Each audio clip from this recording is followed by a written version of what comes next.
outcome you're looking for? Altogether, but like, what's the goal that you want? What's the goal of this particular series that you're putting together with me?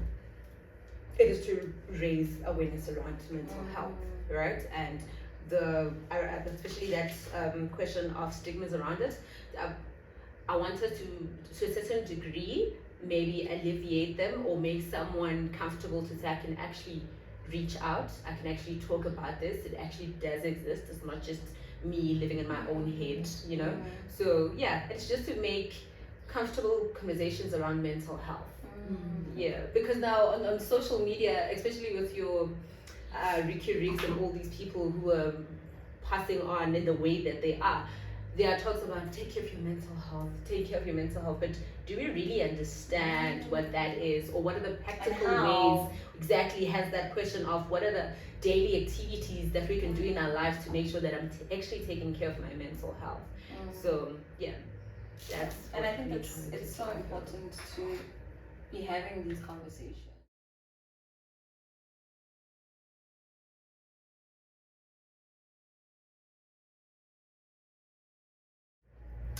Hey my honeys, and welcome yet again to my YouTube channel. It is always a great excitement to welcome you to my YouTube channel. If you are a regular, you know that I've got nothing but mad love for you, and thank you for sticking around. If you are new, welcome home, feel at home, and please do hit the subscribe button. So today we are having Pride in my midst, and we are talking about something that is very close to my heart, which is mental health. So welcome to the channel. Maybe let's start off by introducing you on who are you and what is it that you do before we delve into the topic. Okay, thank you so much, Mamela, for inviting me to chat to your subscribers and all your followers. Yeah. I'm very excited to be here. So my name is Pride Mkhwanazi. And I always give that long-winded name because in the comfort, you know, people then you can refer to me in a way that speaks to you. You know, I'm mostly known as Coaching Ms P, and I am a mental wellness coach. Recently graduated.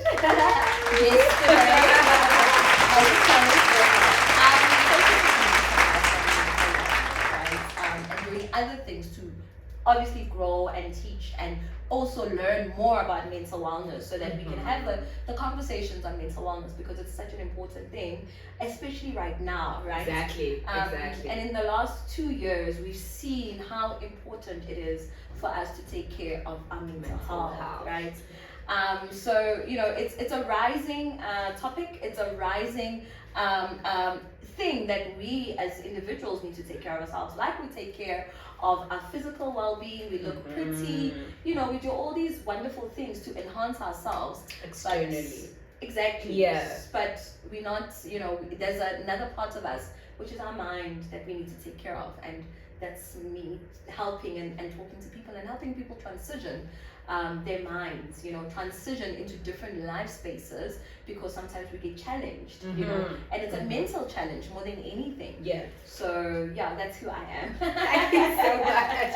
Thank you so much. Now, with, like you have said, in the past 2 years, it has been hectic. Things are happening, and we've seen on social media that statuses such as take care of your mental health are making rounds. But I wanted to actually delve in and break it down to understanding what is it that what this mental health is and how do we take care of it, you know? So maybe let's start by explaining what is mental health.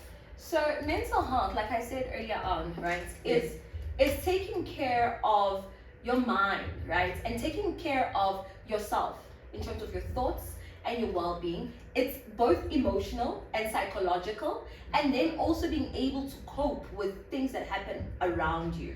So mental health is really all about taking care of yourself, right?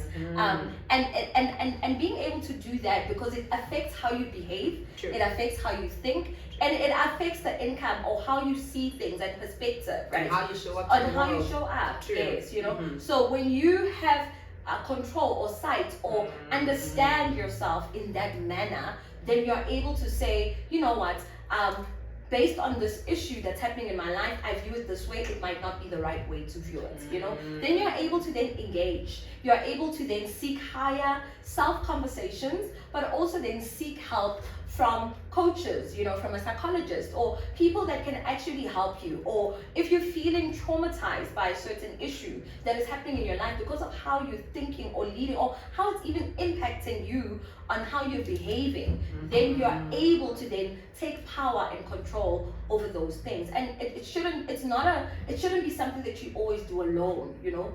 That's why we have friends, you know, because we're all trying to get to some sort of consciousness that is a way in which we can behave and act and then make a choice around those things. So it's very important, you know. That was mental health is, it's wellness of the mind, it's wellness of making choices, it's wellness around your psyche, your emotional state, you know, and then how you actually behave and act in the world based on what you're thinking, based on your beliefs and your values, and all put that together. But you know, as we talk about it, we'll get to understand it a bit more. That is very, very insightful. That is very insightful. Now, equally to that, we have mental illness. Now, what is mental illness? So, mental health, if not taken care of, can stem into mental illness. Okay. So, if you don't take care of your mental health, then it can push you to a disorder level, right? Can push you to effect where it affects your mood, you know. It affects how you start showing up, like you said earlier on, right?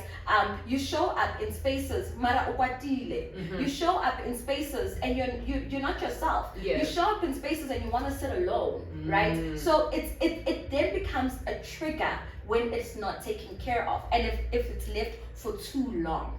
Right? So long-term effect of not taking care of your mental health and being aware and having, you know, we talk about self-awareness as coaches, as you know, as I do my CBT stuff and I do CBT training now, right, which is cognitive behavioral therapy, right, to understand. So people need to become aware of self, become aware of the man or the person inside of themselves that's talking, because that's part of your psychological state and that's part of you understanding yourself.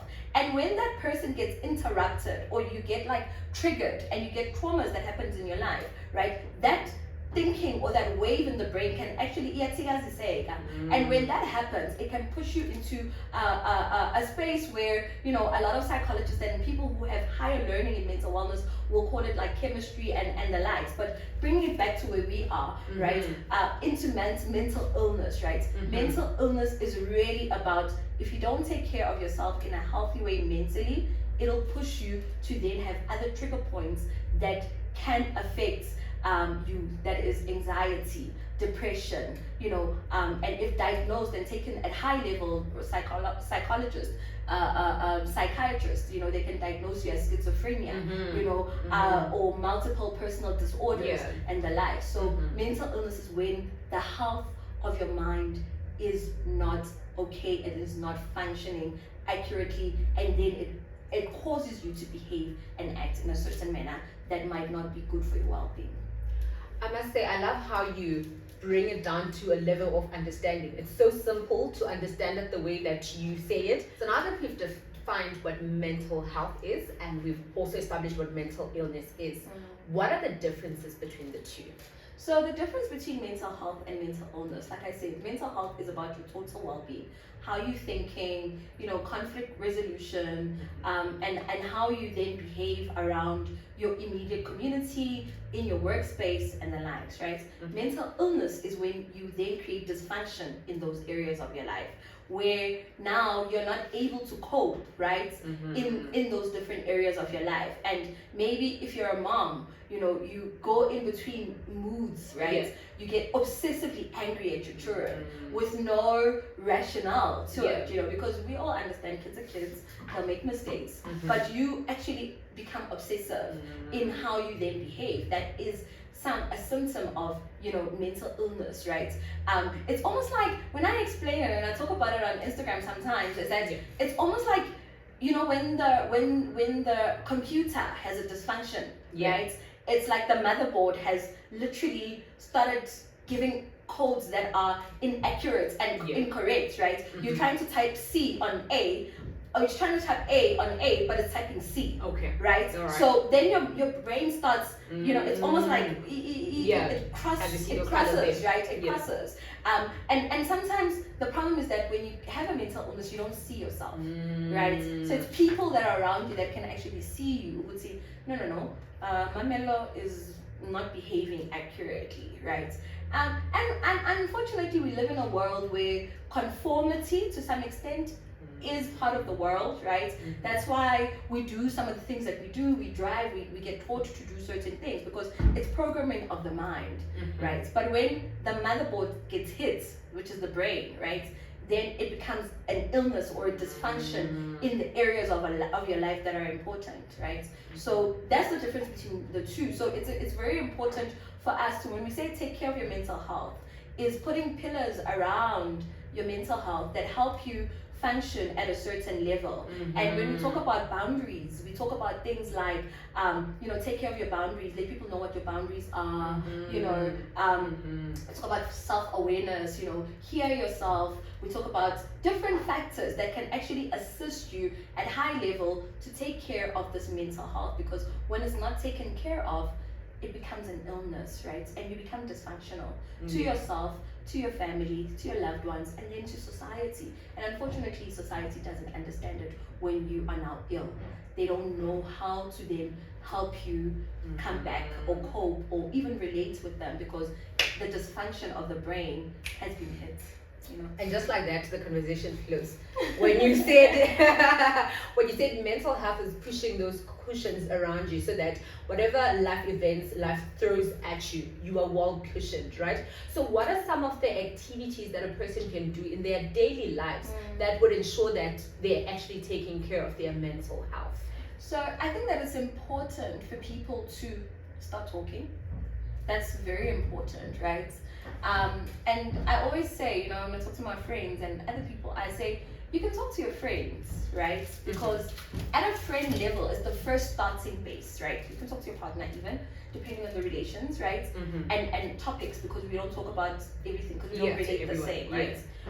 The relations are not the same. But you start building a community, a safe community around you that can actually assist you in consciousness thinking. I call it consciousness thinking, because the consciousness thinking then allows you to then sense check whether you are moving in the right flow, right?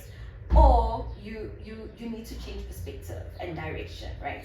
So that's the first basis. It's very leveled. But sometimes talking to your friends doesn't always help, because we see the world the same. So when you go to them, you're just going to say, Ish, I feel like this about my boss, and your friend will be like, no, you need to 1, 2, 3, because that's a viewpoint. You're just checking in to say, remind me of that viewpoint, right? And then we move in that direction.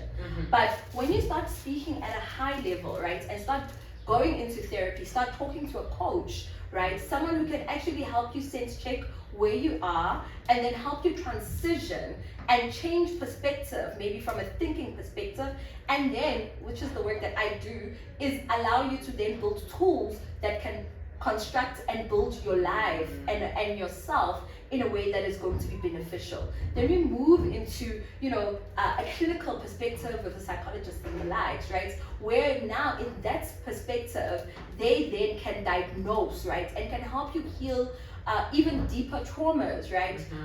Your past life. Because sometimes we are not able to function because the past is haunting us. It's not to say that it's the now, right? It's the past. The past is sitting, and we need to constantly go back and try to evaluate. And at that level, they can then give you the tools of how to, I call it cleansing of the mind, because it's something that I do, right? To help you cleanse the mind, so that we can help you transition and understand, because Mamelo, whatever happened to you at 3 years old, which is childhood traumas, you're no longer that person, right? And it's okay, right, for you to see the world differently, and then siyamkhulisa lo mntwana, so it's those things, right? But to what your main question was, what can we do to take care of our mental health? So that is at a basic talking level, right? Self-awareness is a very important tool. So be self-aware. Be self-aware in the morning when you wake up. Be aware of your surroundings. Be aware of yourself. Bring yourself to yourself, right? The saying, bring yourself towards yourself. Yeah, bring yourself towards yourself. Towards yourself. Yeah, okay. Bring yourself back. Yeah. Zidane say. It's important. It's not because you're trying to be, but it's because you need to hear yourself. In the morning when you wake up, hear yourself. Where are you? What's happening? Are there any triggering elements in the mind? Are you still hung up on yesterday, on what your boss said?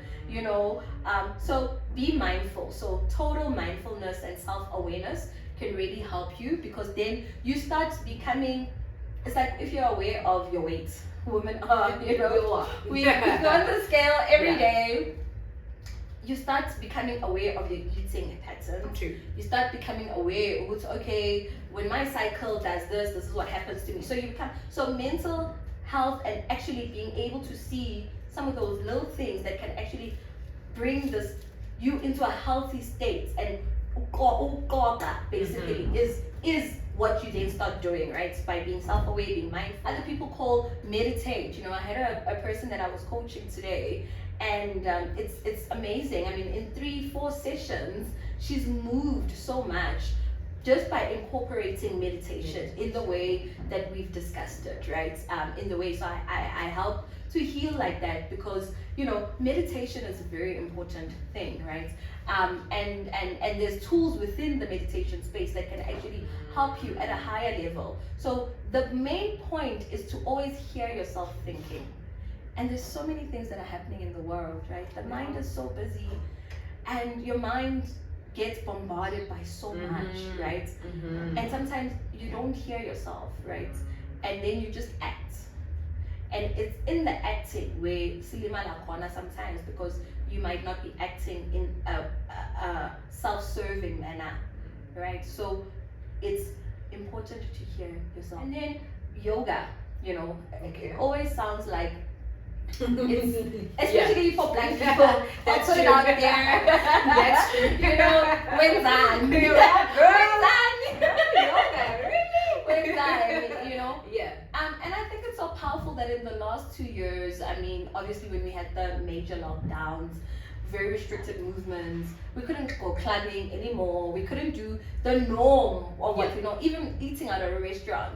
And the high need of just being in nature was then introduced, right? And it's important for us to keep up with that, because being in nature heals. Nature is grounding. People hike, people go for walks and things like that. Just bringing us back to self. That's what is important, and that is how you then start becoming of yourself in the mental health space, and some of the things that you can actually do. So important to talk. Build a pattern that can actually help you, whether you're exercising, waking up in the morning, meditating. When you go to a coach, they can actually help you to build a functional routine that actually speaks to you as a person, as a mamelo. That will help you with your higher consciousness and how you actually move as a person. So those are some of the important things. And then at high level, again, clinical psychologists, right? But those are just some of the small things that we can start doing. Right. Yeah. And as you speak, I am reminded at the back of my mind by a post that you shared about having moments in the mirror. I'm just going to quickly share what it meant for me, and then maybe you can explain on it, on how that, because I believe that is a great way in improving your mental health as well, or being in check with your mental health.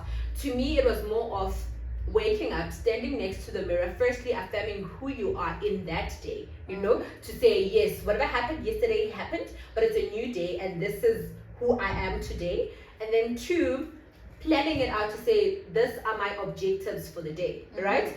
And then it helps you, pronounce or proclaim the way in which you're going to show up in the world. And for me personally, that has done wonders for me, especially on days when you don't feel so good. But when you stand next to the mirror and actually pull yourself towards yourself, say, girl, listen, it's a Wednesday, you are going to work, and it's going to be a fabulous day. Yes. So I don't know what message maybe were you trying to, from your point of view, that was what I took away from it, but what would you advise us to use the mirror moment for?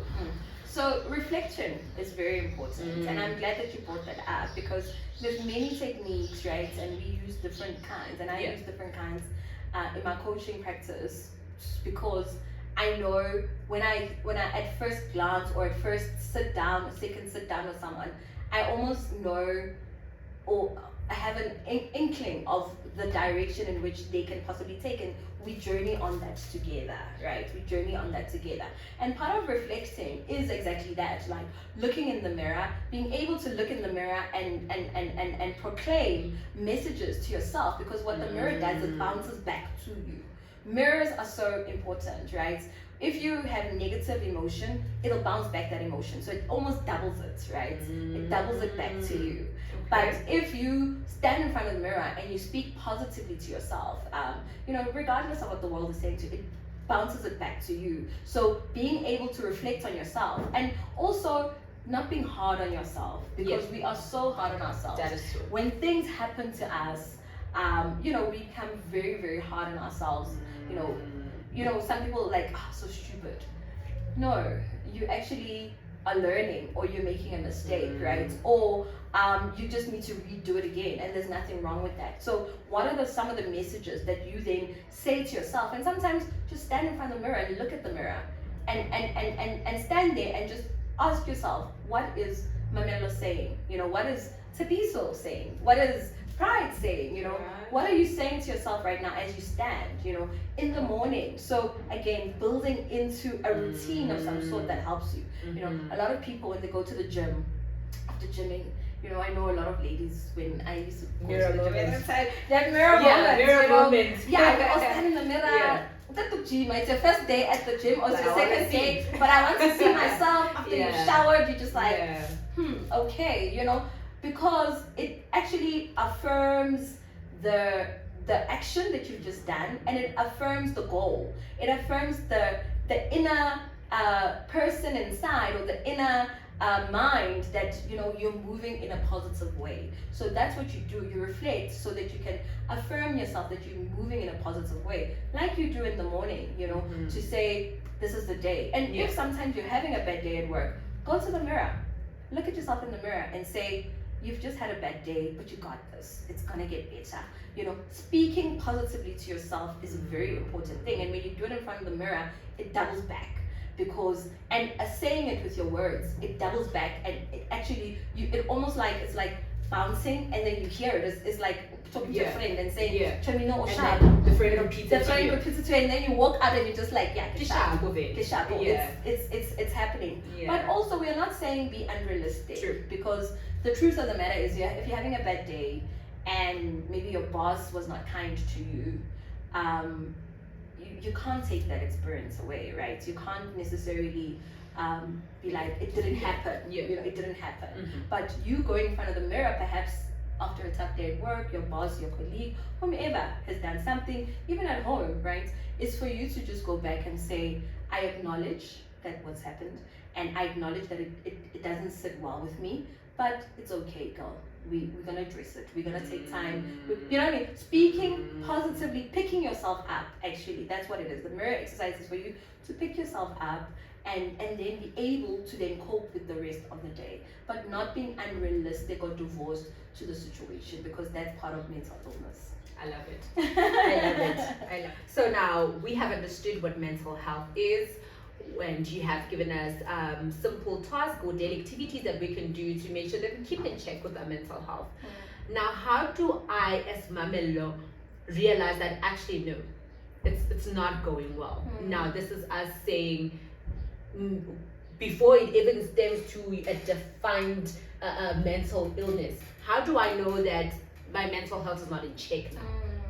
So I think, like I said earlier on, right, sometimes when we start behaving in a certain way, it's because we we don't even see ourselves, right? We think we're still okay. We're still thinking, because you go into survival mode, right? You hit that fight or flight mode, and you're just in survival mode. And it doesn't matter if it means I need to scream at the child right now, just scream because I can't deal with whatever's happening in my mind or the trauma that's starting to happen. There's no place where I can actually someone to extract it out of me. There's no place where I can dump it, right? Computer, going back to the computer. There's no recycle bin. So I'm looking for a recycle bin and there's no way that I can trash it, right? So then you start going into those moments or you become anxious and the likes because you feel unsafe in the environment, in the space that you're in, and there's no way that you can actually, dump the data. So I think that it's very important, right, for us to do self-awareness, right? Back to self-awareness space, and be realistic with yourself and be very honest with yourself to say, I've gone through traumas that I haven't dealt with in my past, I maybe I've been unlucky in relationships, or I've had bad relationships with my family members, and looking at how things are happening, we don't relate in a manner or in a way that is ideal as a family. Maybe it's time that I seek outside help, because it's like if you don't know something, you go out, you ask your boss, you ask somebody to actually help you. So that likewise with mental health as well, right? Because then what happens is that these traumas then cause you to cope. You are in the coping mechanism, right? Coping state of your brain or of your mind. But it becomes a dysfunction to you, right? And sometimes you think that the dysfunction is okay, because some people can be dysfunctional for many years. Many years in the dysfunction, right? Layering the trauma, layering it with things, layering it with events. But the truth of the matter is there's something that they haven't really dealt with in their life that is actually, sometimes you're not even getting the results that you want, because you are in the layering mode, right? So you need to then ask yourself and be honest with yourself and say, the ideal situation or the ideal space that I want to be in my relationship, what could be causing some of these things not materializing, other than all those little things, but also looking within yourself and saying, okay, what am I also doing? Okay, maybe I feel like I'm the best girlfriend in the world, right? Or the best partner in the world. So where does all this stem from? Then you start zooming in, did I grow up without a father? My parents were always fighting, so then it becomes a conversation broader than you. Exactly. And you should not that's what I'm thinking right now. That's what I'm thinking right now. Don't try to deal with it on your own.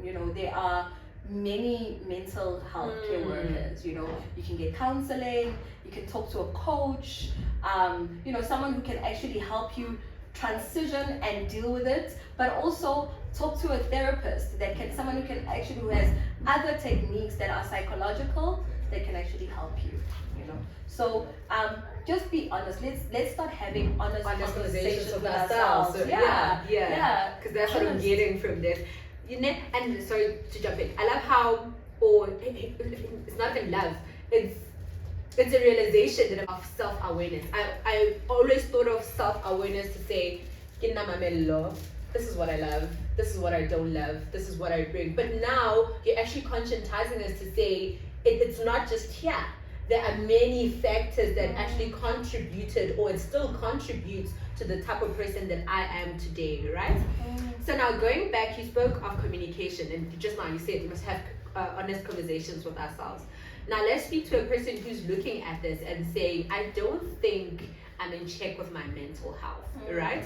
And we spoke of a safe nest.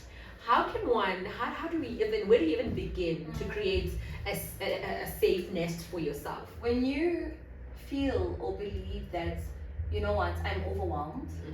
I'm overwhelmed with my home life. I'm overwhelmed with my work life. I'm overwhelmed with social norms of life that I live, right? Even lifestyle. I'm overwhelmed with the lifestyle I'm living because there's debts.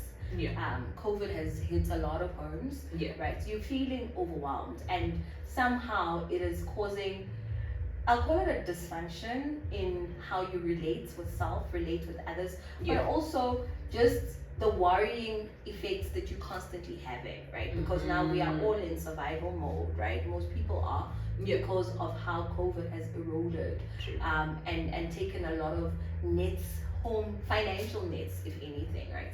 And it's important that, firstly, again, being honest, that honest conversation, but how you can start moving towards getting the help is, don't be shy to say, you know what, put up your hand to yourself, if anything. That's the first starting base, to yourself, and say, you know what, the truth is, I get sharp. I'm not okay. And if the first step that you can do is reach out to a friend and say, you know what, friend, I'm not okay, perhaps I'll ask you what's wrong and you'll be able to delve into it. But then don't be shy to go seek higher help, right? Higher help being, clinical, seeking a coach, a mental wellness coach, that can actually help you. Going to counseling, there's the SADAG number, actually call, and I'll share more numbers and maybe you can put them on the bio so that more people can know where else they can go. There's phone counselors that can actually help you, right? But it's important for us to start using and utilizing the resources that we have, even at a government level, right? Going to clinic and actually looking for someone that can actually counsel you and actually help you, booking a session at a government level. Because there are, and I think maybe we should also highlight that to say there actually are such services at government institutions, because when you're thinking therapy, we're thinking private, we're thinking medical aid, we're thinking, so I love that we're highlighting that you can get it at a government level. Yeah, and it's so important, and I think the government is trying to get us to talking as a nation, right? Because we've been through so much. True. As people, all people, black, white, Indian, everyone, we've been through so much, right? But bring it back home to us as black Africans, the traumas live with us most of the time. And when we now can't function or cope, it becomes a problem, because then we see it in the way that we behave, and certain things that are happening in the greater society. So it's important for us to have an honest conversation with ourselves, seek outside help. I can't stress that anymore. Talking to a friend is great, because they'll be able to say, okay, my friend goes Olunga, but go out and seek higher help. Seek higher help. If affordability is an issue, like you said, if maybe talking to a private therapist or in the likes, you don't always have to go that route. There's counselors that are free. If you go to clinics, sometimes there's counselors that are there. I know sometimes they can get overwhelmed, so maybe they'll book you for a further date and things like that. But in the meantime, at least start doing that. If there's phone counselors that can actually assist, some workspaces, I know that they're introducing that quite a lot now, where they are actually giving people that arm, to say, we know mental health is an issue. We've been through a lot as a nation in the last years and in the last 27 years. Let's get the help that we need to get help, that we need, in order so that we can function as a high consciousness people and society. So don't sit alone and fester in your problems, don't fester. That is very helpful. And yes, we are going to make sure that we add the information of your SADAG. Did I say it right? Yes. We're going to add the information for SADAG. And also, Heidi, if you are interested in her work, listening to her, and you feel that it is someone that you can actually confide in and you might find help from her, I'll also add her on her information rather on the bio, and maybe you can also reach out to that. Now, as we are speaking about this, I am thinking stigma around mental illness, right? And as a people, as black people, and especially as men, we are living in a day and age where we are seeing the repercussions of our black code of saying I feel like we are at a point whereby now we are seeing what that is doing to them, So let us talk stigma around mental illness. Sorry, why do you think there is so much stigma around mental illness? You know what? I can say that, the reason why there's stigma around mental illness is mainly because, firstly, people didn't understand for a long time. So you'd see the man on the street walking, sometimes uhlubudzi, sometimes utopani papiri, all those little things. And it was just like the norm of society or the code of society is this. And now this person is acting outside of the code, right? We don't understand them. Sometimes they get beaten up, and they really suffer. They really, really suffer because of people not being able to understand that this person just needed support, and sometimes support is medical, right? And there's nothing wrong, with being able to take medical pills or something, that you get from a psychiatrist and a nurse and the likes that can actually help you to cope better, because they understand that the functioning of the brain is probably over functioning, and like the computer, like I said earlier on, the motherboard is about to burst, right? And they know what the remedies are. So there's nothing wrong with that, but there's a stigma around that, because then there's name calling, right? Watanya. We use those words loosely, even in relationships. My girlfriend, words like that, those are not kind words, and sometimes behavioral, when I win type of thing, but let's not go into that space, because we trigger each other all the time. We trigger each other. So, we trigger each other, and calling it out, being called is not a nice word. It's not a kind word. So obviously people are going to be shy to talk about their mental health, right? But also you then get into a situation where you think you won't be able to go to work.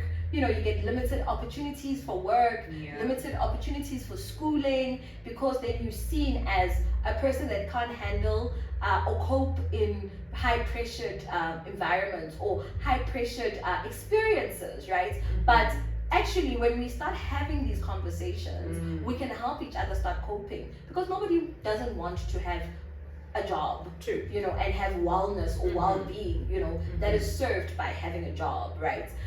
But because there's so many names in society, and we've always seen it as, mental health or mental, anything mental is that guy on the streets or the woman on the streets. Therefore, you will not talk about it. You will not say it. You will not say that the pressure of this relationship is a lot for me. The pressure of this job is a lot for me. And then when you start doing that, you're not writing yourself off from relationship, from work, from the experiences of life that are good things, right? You're just saying, I need help. Can I have support? Can I have structural support, right? And that's why in churches, they would advise, you would speak to like the pastor and the like sometimes, because it was just trying to support the person with things that they deal with on a daily basis, on a emotional basis, on a spiritual basis, mental basis, that can help them function at a higher level. So we need to be okay with understanding that just because you have a struggle and it messes, it's something that itikazisa sometimes in your mind, itikazisa umoya wakho, itikazisa wena, it doesn't mean that it just means that you're just asking for some support, and it is okay to get that support from people that are there, that are put in place, mental wellness coaches, we are here for that. We are here for that. Psychologists, we're all here for that. We all do different functions, but they're all in the wellness and betterment of you, and for you to understand, so you can still go to work and take your medication if you're taking medication, and still function as a high functional person. You know what I mean? It's just that somewhere, somehow, you just have things that you needed to deal with in your life, and there could be childhood traumas, hey? It doesn't mean you can't be that engineer. It doesn't mean you can't be, that top student. It doesn't mean anything. You can't be a good mom. It doesn't mean anything. Just because you're suffering from postpartum depression doesn't mean that, it doesn't mean it's not the end. It just means that you just need that extra support. And when you do have that support, watch how someone bounces back. And that's where I think as a society we've failed, or we've maybe failed is a strong word. We haven't been sensitized enough to be able to support each other enough for the bounce back. Because as soon as something happens to someone, some klega, you know, we always think, and those things are a lot, you know, or even they're write them a lot. off, or you Write can them write off, them you know. off. Yeah. And as men, I think for a long time, men have been the ones that struggled the most. Women talk. Women can stand on the streets. The whole of the society for right. 1, 2, 3, 4, 5, you know, and that is just the way that they are wired. Cleanse themselves and keep her easy. They might not be good things, right? I'm not saying that's how we should behave. It's not the right way to behave, right? But then we're not thinking about the effects of this person, right? It's humanitarian, you know.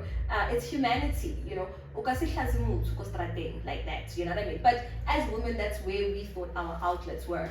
And in that way, unfortunately for men, they take it all in. And they take it all in, and sometimes they don't know where to go, you know. Yes, maybe they go friends and whatever, and they party and girls and all of that stuff.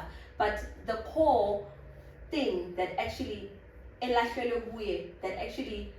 ithikazise ingqondo yakhe yamthikazisa has not been dealt with, and he doesn't know who to tell, and sometimes he can't even identify it himself, because when he can't identify it, then he's behaving in a way that he himself knows is not right, but there's nothing he can do, because as soon as I have gone through, but the way, you know, things are, and the children are not talking to him, everybody and all he's trying to do, and I was talking to a friend of mine about this, and I say, you know, the high consciousness of man has come, you know, and men for a long time have been struggling to bounce into that high consciousness state, right? Where women, it's been about feminism, it's about, you know, being a feminist, and you know, being out there, getting it, and you know, the man, we are killing it, we are slaying it, we are out there, you know, and to a certain extent, men have struggled, right?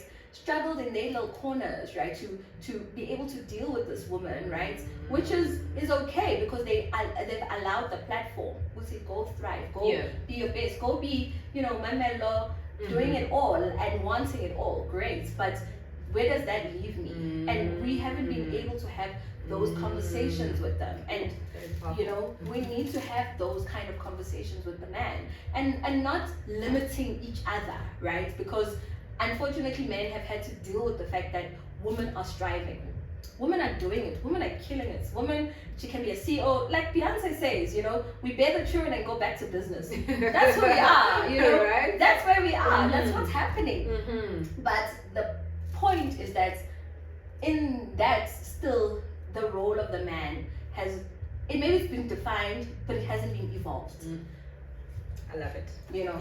So the evolution of man has not taken place. And certain things. Sorry to interject. Perhaps the socialization was around that man who goes to work, the wife will be in the house, raising the kids. But now here's this wife, who's now a modern wife, who now is slaying, like he's saying, running a business, and perhaps they are struggling to find their redefined purpose or stance as a man.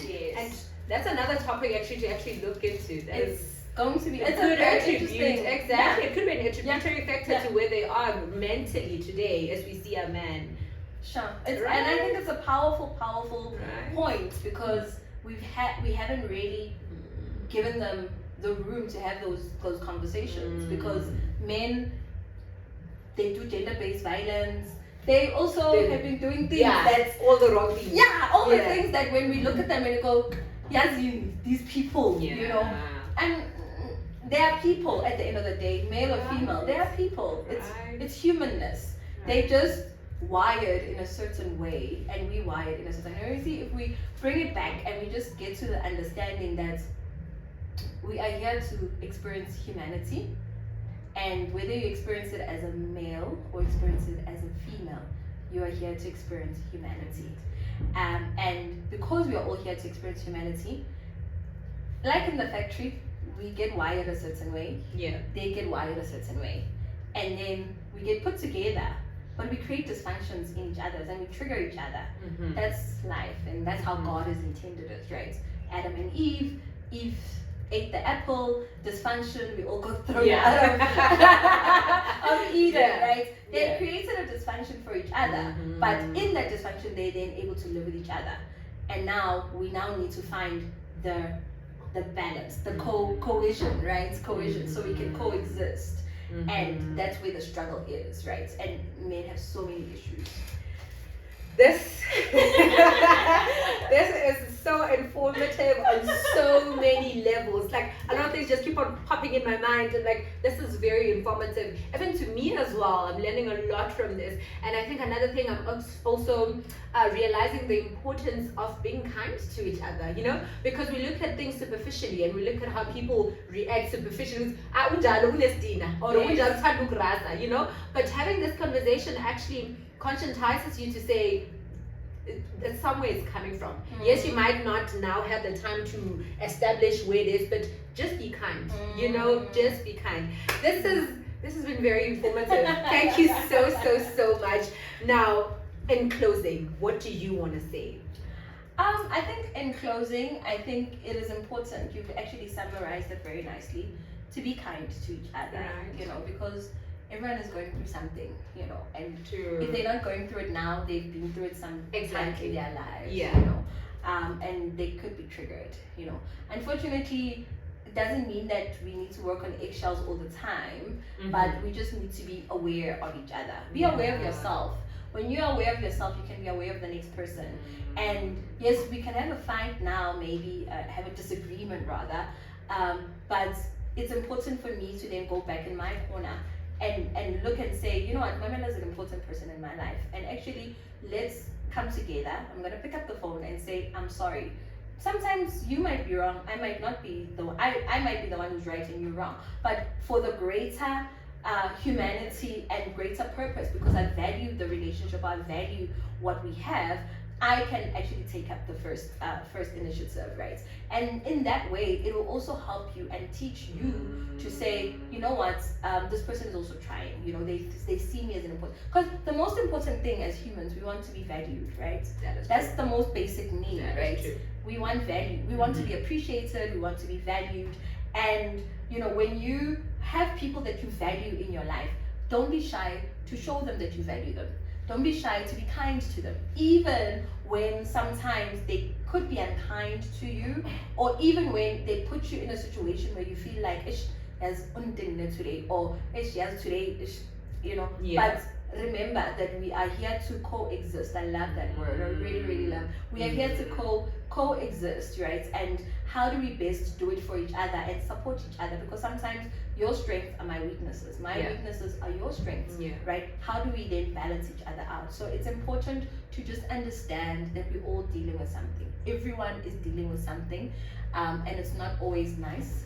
And unfortunately, in the environments that we do go into, like corporates sometimes, can be very hardcore environments, can be very harsh environments, because they're not there for humanness, right? They're there about the numbers, they're there for the money, you know, but create safe communities for yourself, create, you know the people, you know, that you can go to and confide in, and they'll be able to, you know, bring it and center you and put you in a space that will then allow you to show up as the best you all the time. So yeah, that's in closing what I want to say. That is beautiful. That is beautiful, and I think we can all agree that was very insightful, very informative. Thank you so much for coming in and having this chat with me. I believe this will be very beneficial and very helpful to someone out there, you know. So thank you. I don't want to jinx it. The way she closed it up is the perfect way. So thank you very much. Until we see you again, from me and Pride, it's goodbye. Bye.